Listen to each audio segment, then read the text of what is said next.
Fantasy G Podcast with your host, Gerson Aguirre, where winning is everything.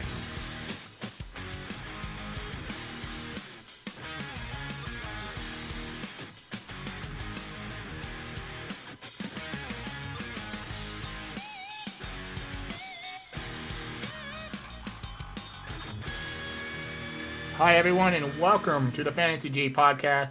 I hope everyone's having a great day. Today we have week 1 season long waiver wire, so let's not waste any time and jump right into it. Quarterback streamers of the week. Matthew Stafford versus the Cardinals, 83% available in ESPN, 74% available in Yahoo, 27th total defense the Cardinals are, and 31st against the pass. They're down Patrick Peterson, a starting linebacker, another starting cornerback, and they're questionable. They have a safety that's questionable. This game has a 49 over-under, and it's the 5th highest of the week. So overall, this is going to be a very higher-paced game because the Cardinals have a new RPO system offense that they're basically going to roll out and show everybody what it is. They say that they want to run 80 plays a game. I don't believe it. I think it's bullcrap, and it won't happen. But if they do that, Matthew Stafford will have a lot of available plays to make points, to score points. I believe this is going to be a higher pace for them for what the Lions are used to. I'm going to be picking on the Cardinals week 1 with Matthew Stafford for sure. I just think with Marvin Jones, Kenny Golladay, and T.J. Hawkinson, it's much more improved offense, a little bit better. I know a lot of people were big on Golden Tate. I just think Kenny Golladay is way better, and Marvin Jones still a stud there. Adding T.J. Hawkinson can only help. Carry on breakout season is going to be big this year. Along with Ty Johnson, a lot of people don't expect him to do a lot, but I think he can be kind of better. He's a better version of Theo Riddick. I have Matthew Stafford as one of my favorite quarterbacks to stream. The next quarterback I have is Nick Foles versus the Chiefs. 90% available in ESPN, 82% available in Yahoo. In total defense, the Chiefs rank 26th overall. In total defense versus the pass, they rank 12th overall. Jaguars are playing at home. The Chiefs were one of the worst against the pass last year, giving up second most attempts at 406 attempts and basically the most yards at 4,721. That's basically that's while allowing also two passing touchdowns per game. As we know, they have Patrick Mahomes on the other side. They score a lot. They score 34.8 points per game. So basically forcing the opponent, 11 of the 16 opponents they had last year, to go over their average pass attempt on the season in order to keep up with them. I think with the weapons that they have now, D.D. Westbrook, they added Jeff Swain, Leonard Fournette finally can play that third down back. I'm excited for that. I'm really excited for Leonard Fournette this year. I'm pretty high on him. The offensive line is finally healthy. They were hurting last year really bad. I think for the Chiefs, it should be a very good game to target Nick Foles. The next quarterback I have is Josh Allen versus the Jets. Basically, 80% owned in ESPN, 80% available in ESPN, 74% available in Yahoo. Total defense, the Jets ranked 21st overall last year, and total defense versus the pass, they were ranked 18th overall. I like Josh Allen this year. As we know, he has a dual ability with running the ball and basically throwing the ball. This Jets defense is improved a little bit, but I don't think they improved at the cornerback position. Both of their cornerbacks are average. I think Josh Allen can probably take a little bit more advantage of that. With John Brown playing for the Bills, I think that's going to help Josh Allen's arm. As we know, John Brown led the year last year in ADOT and air yard. Really excited for that. Along with, finally, LaShawn McCoy is out. So with Devin Singletary being in the backfield, Frank Gore, I think they can move the ball a little bit more. And this is versus the Jets. I'm not worried about the Jets defense. Going to target Josh Allen dual ability to get points through the running game and the passing game. Tight end streamers of the week. Tight end streamers of the week that we have this week. As we begin the season, I like to say there's going to be a lot of tight ends available. So if there's a Mark Andrews, if there's basically other top-tier tight ends that are available, you want to pick them up right now. I'm telling you right now, there's a lot of tight ends that could be available. just try to get at least one tight end that you feel very comfortable with. Unless you're doing the tight end streamer of the week and you're switching them in and out, then that's fine. But if there's like a Jordan, like Mark Andrews, other guys that I like, they're probably available. Let's check it out. Yeah, definitely Mark Andrews, because I think he's going to be available in a lot of leagues. But the guys that I'm going to mention right now, Darren Waller versus the Broncos. He's my breakout tight end this year. I'm going to be targeting him a lot in a lot of my leagues. If I see that he had a great matchup week 1, I'm not going to be shocked if he's like the highest owned tight end, the highest added tight end next week. Darren Waller versus the Broncos, 81% available in ESPN, 80% available in Yahoo League. Those 20% of people that picked him up are because of me. No, I'm just kidding. They're not because of me, but basically, total defense, the Denver Broncos were 5th overall. Total defense for the tight end, they were 12th overall. I think that's a little bit overrated on the tight end versus 12th overall because they were allowing a lot of touchdowns last year. And one of the biggest performances was for George Kittle when he scored like 210 points. If you guys remember that, I definitely remember that. But George Kittle has very similar traits that Darren Waller has. Darren Waller is a very athletic tight end. He just had a really bad history in the NFL. I mean, he was dealing with a lot of drug issues and stuff. But I think this year is his breakout. He has breakout potential. He was very hyped up on Hard Knock.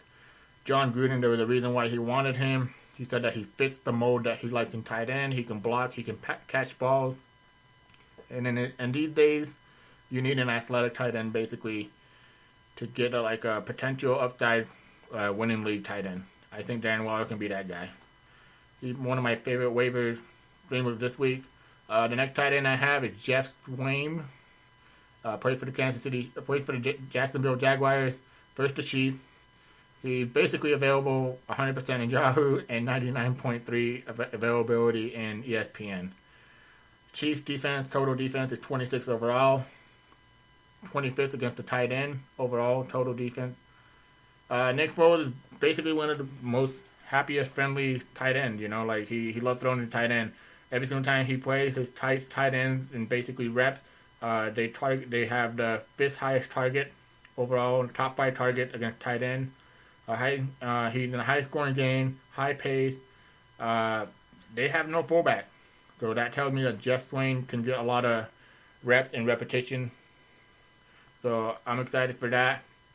The other thing that I want to look at this game, he is questionable though, so make sure he does play. But Jeff Swain is definitely a tight end streamer for me.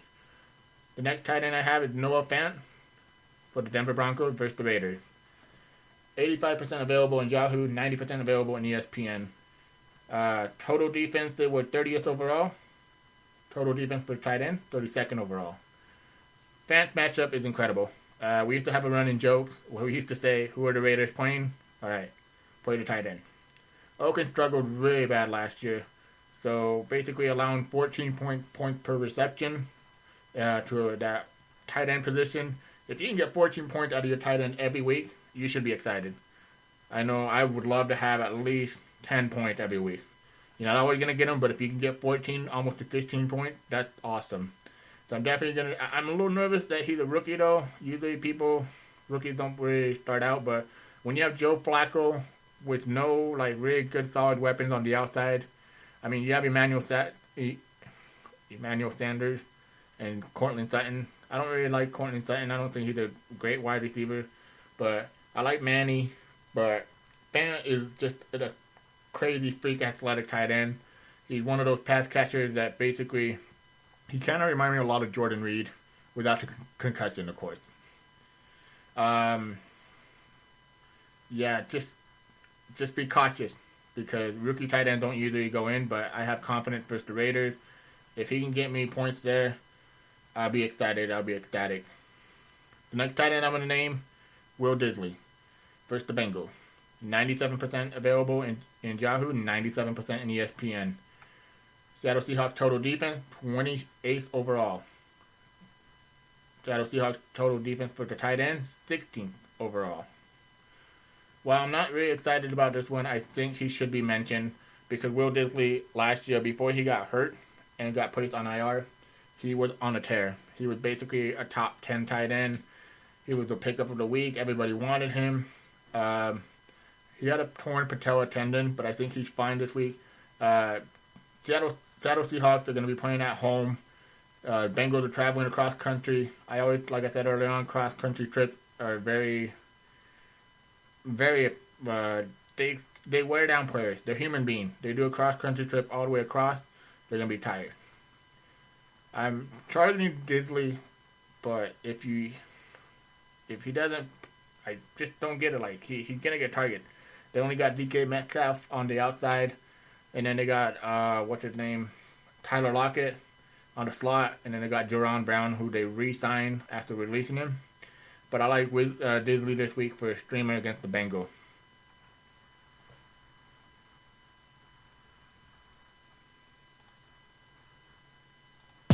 Defense, special teams, streamers of the week. Number 1 is the Baltimore Ravens versus the Miami Dolphins. ESPN, 54% available. Yahoo, 97%. I thought that was so weird, but I guess Yahoo just did a better job. I wouldn't be shocked if they put like the Baltimore Ravens and the ADP like 97, like number 1 or something in order to get that percent. But first, the Miami Dolphins, one of the worst offensive line before the Jeremy Tunsil trade. And when Tunsil got traded, they became basically the worst offensive line. Fitzpatrick is prone to throwing interceptions. He is basically one of the quarterbacks that overall struggles when he gets pressured as well, because he tries to just throw the ball anywhere. Vegas has him projected for 15.5 points, the lowest of all the games this weekend. I'm going to be targeting Baltimore Ravens everywhere I can get them. I mean, it's either them or the next defense that I want. Seattle Seahawks versus Cincinnati Bengals. 85% available in ESPN. 66% available in Yahoo. Like I said, cross-country trip. Pressure from Clowney. Picks, sacks. I always try to look all those correlations. Basically, I want my defense to get pressured on the quarterback, a bad quarterback, and they have potential to get picks. Obviously, I mean, yeah, I get it. You know. Of course, G. That's what we want. But yeah, they added Jadeveon Clowney. This offensive line is a bad offensive line. I'm telling you guys. They're probably now ranked bottom 5, and they lost a rookie offensive tackle, or I think guard or tackle that they drafted. Vegas has them projected for 17 points. I'm gonna go ahead and target that with Seattle Seahawks at home, opening game, cross country trip. Whew. Yeah, I feel bad for Dalton. He's gonna get murdered. The third defense that I have is the Philadelphia Eagles. At 70% available in ESPN, 76% available in Yahoo. So now we're talking about a defense that has a high potential. We've seen this defense have very good weeks, very good season before. 2 years ago, they were a top 10 defense. And now, last year, they were hurt. They were missing a lot of players, but this year they're back. I think they're back. And I want to say this. This defense could be the Bears' defense of last year, where you pick them up week 2, you're going to pick them up week 1, but if you pick them up week 2, and they just take off the whole season. A lot of people are hyped up on Philadelphia Eagles. I am. That's for sure. But the Eagles right now, I mean, they can be that Bears defense of last year where you pick them off waivers and then you hold on to them. Then that could be something. Facing Case Keenum, average quarterback. You know, he throws interception. I just think Case Keenum is horrible. I don't. John Elway smoked some good weed over there in Denver, I swear. Because Case Keenum, I don't know how he ever saw that he was a good quarterback. I don't know if Trent Williams coming back. I believe they said that he's coming back, but if he plays, I'm not putting too much, thought into it. I still think the Eagles will dominate the Washington Redskins. Definitely going to be playing them.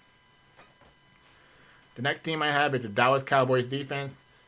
I expected this defense to be owned everywhere, basically. Dallas Cowboys defense, 73% available in ESPN, 63% available in Yahoo. Facing the New York Giants, Eli Manning sucks. The offensive line is average, above average. They don't really have a lot of weapons. They have Saquon Barkley, Sterling Shepard, and Evan Ingram, but I don't really consider those great, exciting weapons besides Barkley. Barkley is amazing, of course. I'm not going to take anything away from them. But the Dallas Cowboys have a very healthy defense. They got Byron Jones, they got Van Der Esch, they got Jalen Smith. Overall, that defense is going to put a lot of pressure. They got Lawrence. Going to put a lot of pressure on Eli, and we seen Eli. He throws pick. Just start Dwayne, what's his name? The Jones guy. Yeah. You drafted him overall, top 5 pick overall, top 6. I think 6. He went 6 overall. Yeah. Might as well start him. Come on, Giants. But definitely like the Dallas Cowboys. And if you pick up the Dallas Cowboys, they're going to be a good streaming defense for the next 4 weeks. After that, I have the New York Jets. New York Jets versus the Buffalo Bills. Now, why, G?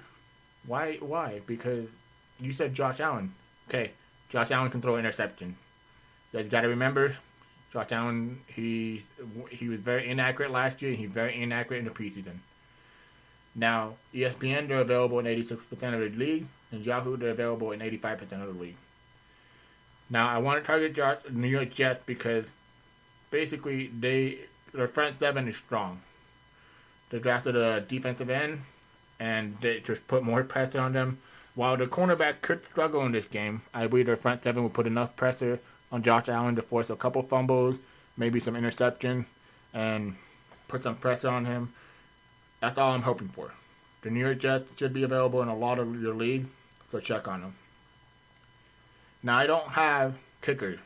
I will not be doing kickers because I think kickers is one of the most worthless spots on a basically fantasy league. So what I always do, my strategy, and I'm going to give you this advice, is get a great kicker. That way you don't ever worry about kickers. Greg Zuerlein, number 1. Will Lutz, number 2. Zuerlein plays for the Rams. Will Lutz plays for the New Orleans Saints. Stephen Gostkowski for the New England Patriots. Harrison Butker for the Kansas City Chiefs. And Justin Tucker for the Ravens.